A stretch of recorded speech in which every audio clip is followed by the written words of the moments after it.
প্রায় 400 কোটি টাকা লোপাট করে ই-কমার্স প্রতিষ্ঠান ধামাকা শপিং.com এর চেয়ারম্যান ডক্টর এম আলী এখন নিজেই ওই প্রতিষ্ঠানের কেউ না দাবি করে সরে যেতে চাইছেন।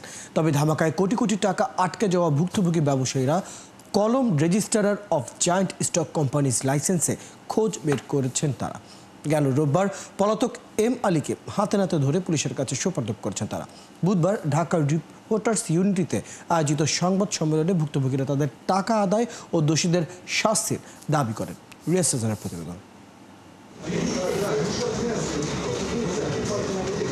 অবিশ্বাস্য কম মূল্যে আকর্ষণীয় সব পণ্য ইভ্যালির মতো 2020 সালের ডিসেম্বরে শুরু হওয়া আরও একটি প্রতিষ্ঠান ধামাকা শপিং.com। শুরুর দিকে ক্রেতাদের ধামাকা অফার দিয়ে চমকে দেয়া প্রতিষ্ঠান 2021 সালের মার্চ থেকে পরিশোধ করেনি সরবরাহকারীদের কোনো বিল, গ্রাহকদের অর্ডার করা পণ্যও দেয়নি। এরপর বেশ কয়েকবার বৈঠকে আশ্বাসের পর আশ্বাস দিলেও শেষ পর্যন্ত পালিয়ে যায় ব্যবস্থাপনা পরিচালক জসিমউদ্দিন চিশতি। তবে সাবেক স্বরাষ্ট্রমন্ত্রীর আত্মীয় এবং ধামাকা শপিং.com এর চেয়ারম্যান এভারকেয়ার হসপিটালের কনসালটেন্ট ডক্টর এম আলী দেশেই ছিলেন। আমরা মূলত ওই প্রতিষ্ঠানের সাপ্লায়ার হিসেবে কাজ করেছি 2020 থেকে শুরু করে 2021 পর্যন্ত, 21-এর মার্চ পর্যন্ত তারা আমাদের সাথে বিজনেসে খুব ট্রানজ্যাকশনে কোনো সমস্যা নেই। এপ্রিলে এসে তারা আর কোনো বিল দেয় নাই।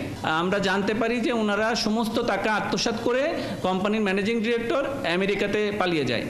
দীর্ঘদিন পালিয়ে থাকা প্রতারক প্রতিষ্ঠানের এই চেয়ারম্যানকে রাজধানীর নতুন বাজার থেকে ধামাকা শপিং.com এর ভুক্তভোগীরা হাতে নাতে ধরে পুলিশে সোপর্দ করলে নিজেকে প্রতিষ্ঠানের কেউ না দাবি করেন সে। ভুক্তভোগীদের দাবি, কাগজে কলমে এমনকি বিভিন্ন মিটিংয়ের চেয়ারম্যানের দায়িত্ব পালন করেন ডক্টর এম আলী। নিজের পরিচয় গোপন করে আইনের কাছে নির্দোষ প্রমাণ করার পায়তারা করছেন বলেও অভিযোগ করেন তারা।